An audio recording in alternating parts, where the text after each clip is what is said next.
Welcome.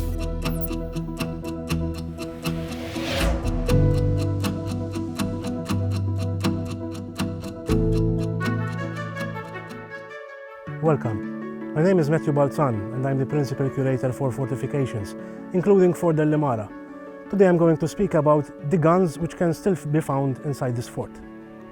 I chose this specific artifact because of its uniqueness in the Maltese Islands. There are very few remaining artifacts of this sort remaining in the Maltese Islands. Besides that, as a personal interest, as a military historian, I am particularly fascinated by the Victorian Age, that is from 1837 to 1901, which was the particular period during which most of this type of artillery were in use. This artifact represents progress in the technology of war during the second half of the 19th century. This represents perhaps the apex in fortification structures during the same period.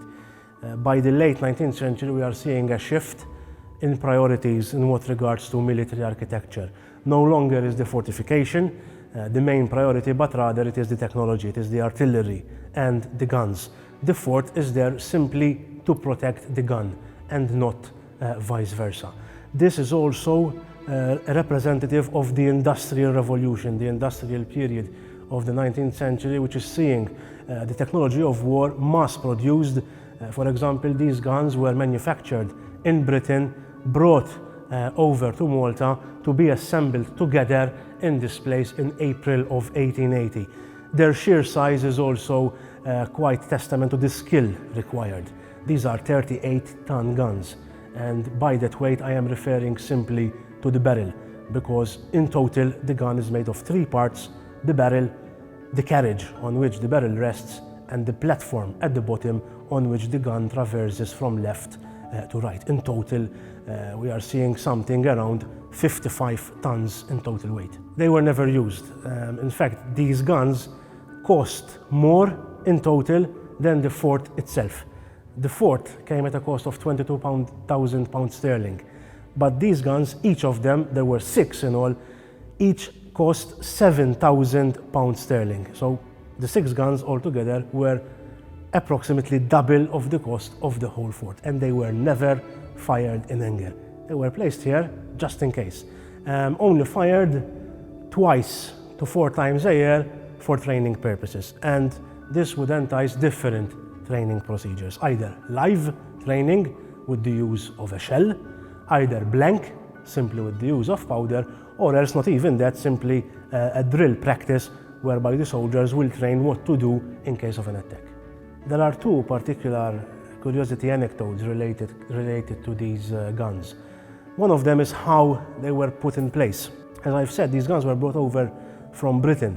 They were distributed to the dockyards in the 3 cities in the Grand Harbour. From there, they were transported on barges all the way to Marsaxlokk Harbour, where the fort sits. A specific route was set up, a small passageway, a narrow passageway was set up in front of the fort, going down the cliff face. And since all of this procedure had to be done by hand, it was a very rigorous job, taking up a 38-ton barrel a distance of around 300 meters. It took in all 3 months to comply. Besides that, there is a discrepancy in the date above the main gate of the fort in relation to when actually the fort was completed. The fort was completed in 1878, but the date on the gate is 1881, and the reason for that is the guns. The guns were set up here in April 1880, and they were so huge that they would not have passed well enough should the gate had already been completed. So at first, the area of the gate was left literally an open breach to be easier to pass with the guns, and then completed a year after in 1881. Besides that, these guns are also rare, since they are the last remaining guns of their type in the whole world, whereby they are still the original guns in their original location, meaning they've entered the fort in April 1880 and have never left it since. The context of these artifacts, of course, is military. These were placed here and in use as a symbol of the use of Malta as an island fortress. Now, this concept had already been used by the Knights of St. John previously, but it was the British military authorities who, in the second half of the 19th century, amplified it a lot.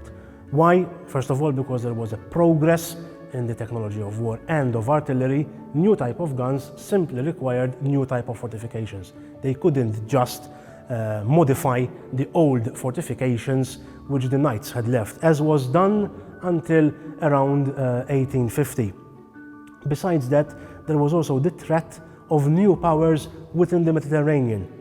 When was this fort built? In 1878, less than 10 years after the opening of the Suez Canal in 1869, which made the Mediterranean the main highway to India and Malta in a strategic location right at the center of the Mediterranean. You had two new players, Italy and Germany, who were unified in the 1870s, who had set their eyes upon the Mediterranean, therefore a possible threat to British interests in the region, and that's why this large investment in defense.